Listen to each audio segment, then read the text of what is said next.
Fala rapaziada, tudo bom?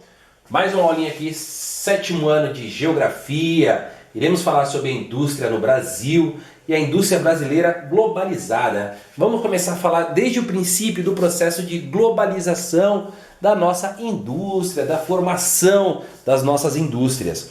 Bom, a indústria no Brasil, para a maioria dos analistas, o Brasil é um paradoxo. É uma coisa meia maluca quando fala-se de industrialização.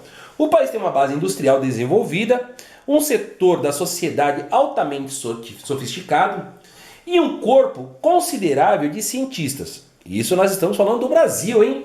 Olha que coisa! O mistério é que tudo isso ainda não se traduziu em competitividade.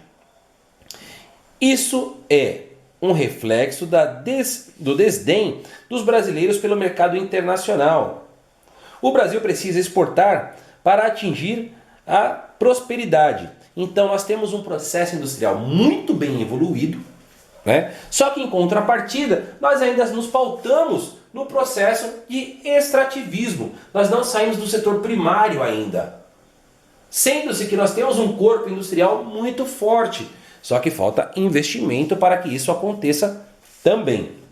Então a gente vai ver aqui que o Brasil precisa exportar para atingir a prosperidade, não vendendo produtos agrícolas, mas sim de alta tecnologia. Se isso fosse feito, o país poderia realmente dar um grande salto.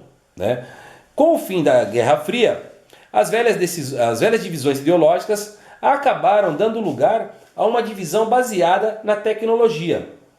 Países onde vivem cerca de 15% da população mundial são responsáveis por quase todas as inovações. Então essas invenções, esse processo que nós poderíamos estar inserido, muito dos nossos governantes, não estamos falando só do de agora, mas dos demais anteriores, não quiseram dar esse salto. Então a gente vai falar um pouquinho mais sobre esse processo. Bom, para o Brasil tornar-se industrializado, foi preciso percorrer um longo caminho. Mas enorme, gigantesco, e ainda nós estamos engatinhando. Tendo em vista, durante a maior parte do período colonial, que ficou de 1500 a 1822, era praticamente proibida a instalação de estabelecimentos comerciais e industriais na nossa colônia.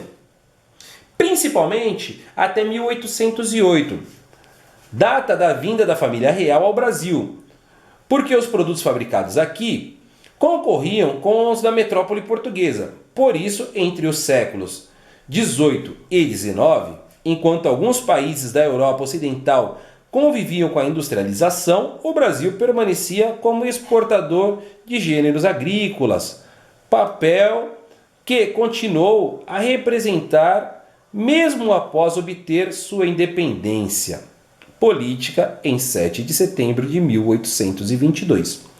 Bom, olha para você ver que coisa absurda.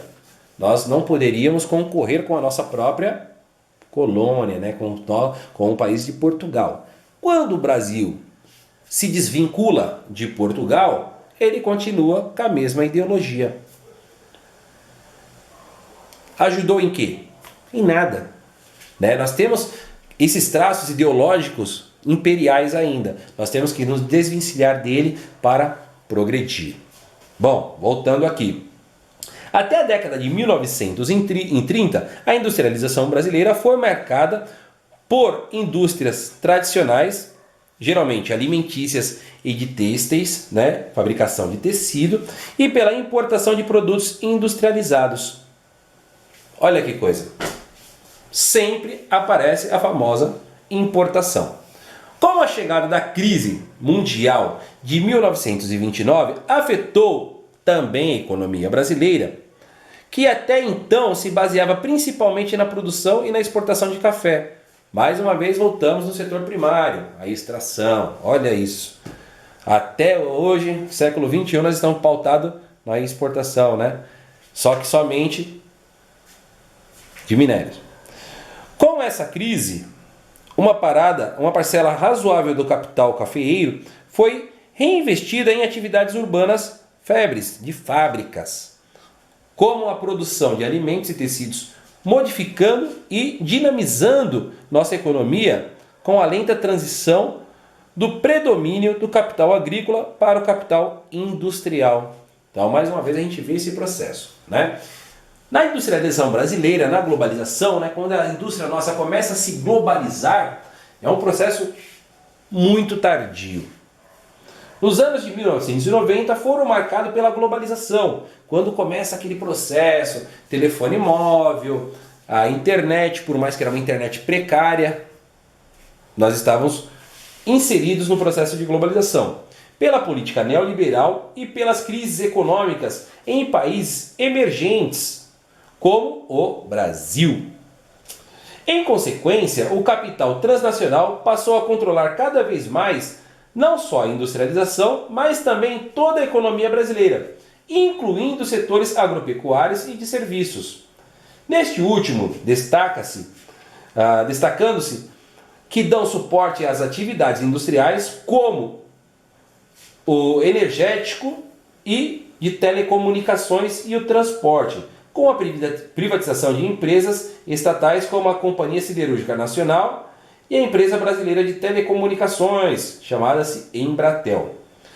E grande parte das ferrovias e rodovias que compõem a malha de transporte do nosso país.